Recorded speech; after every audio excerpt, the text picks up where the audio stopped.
Hello Aries, thank you for joining me for your monthly forecast for December for the Sun or the Ascendant. This month begins with the Sun in your sister fire sign of Sagittarius. But Jupiter, the planet of growth, is of course back here after a 12-year absence. Now the two aren't going to be exactly side by side, but certainly are going to be stimulating part of your situation, which is to do with travel, higher education, contracts, and just an inquisitiveness about life in general. But there are also some deeper, more passionate vibes going on as well. Not least that Venus returns to the sign of Scorpio. It's winding out of a retrograde on the 3rd, and also Mercury ends a retrograde on the 6th, but returns to Sagittarius on the 13th. Now, this is a fascinating month because your ruling planet Mars is allied to Neptune, tucked away in a very tender part of your scope. And the first 10 days of the month sees these two really forging a very tight alliance, and that could see you being very sensitive. On the 7th, a new moon in Sagittarius, which would normally give you the impetus to travel, to go outside your comfort zone, to be much more daring, whether it's your choice of winter holiday or perhaps where you would go to get your gifts or visiting friends or just going out and doing something more rugged and adventurous.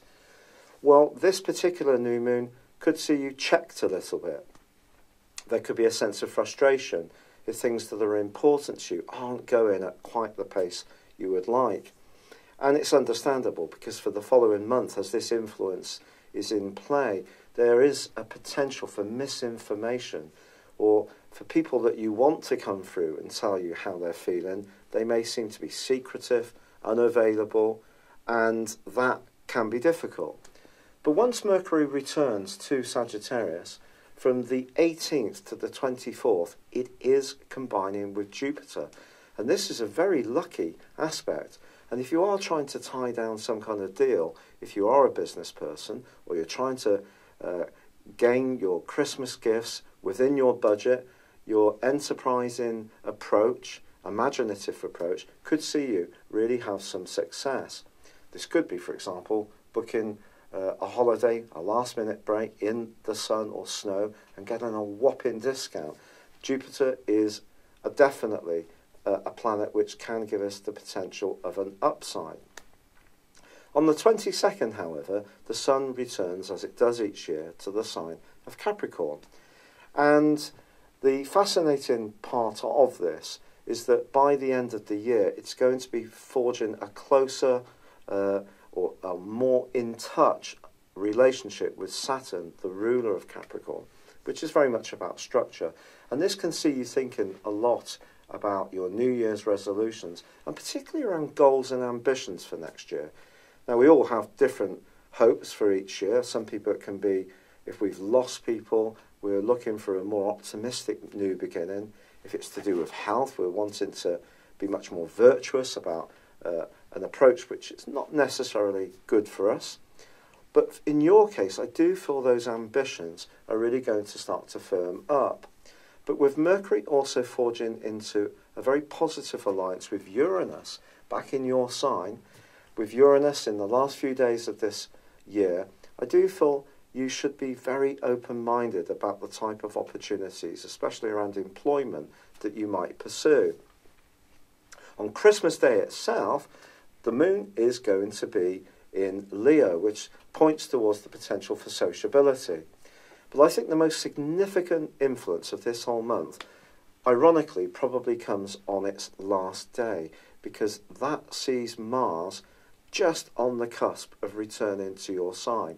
So as you make your final plans to see the new year in, this is going to give you a platform to really explode into the new year in a very dynamic fashion. But just being conscious of the role that Mars and Neptune have earlier in the month, and how someone could be unreliable or a little bit evasive, or it's difficult to get to the bottom of something factual that's important to you, maybe even a matter of integrity, I think it is going to be important not to compromise on what you see as your truth and what's important to you around a value system or a value situation or a moralistic matter. Stick with what's important to you. And as this year comes to a close, you really can start to think about reaching for the stars in a very hopeful way. Now, if you'd like to order a horoscope, a personal forecast for year 2019, please see the link below this video. But for now, I'd like to wish you a very happy Christmas. Thank you for joining me.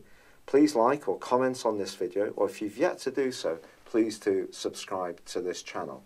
Apologies for the sore throat. Thank you.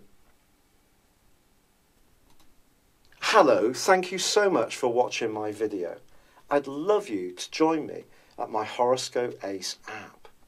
You can find this at www.horoscope-ace.com. You can use it through Android, iOS, Apple or Facebook. Check out your ascendant or your moon sign or download your free birth chart. There's all your favourite videos, plus there are daily, weekly, monthly and yearly horoscopes for general, love, Chinese and Indian astrology. If your passion is tarot, there's my brilliant 3-card money or love tarot readings too. And it's all there at www.horoscope-ace.com. Thank you.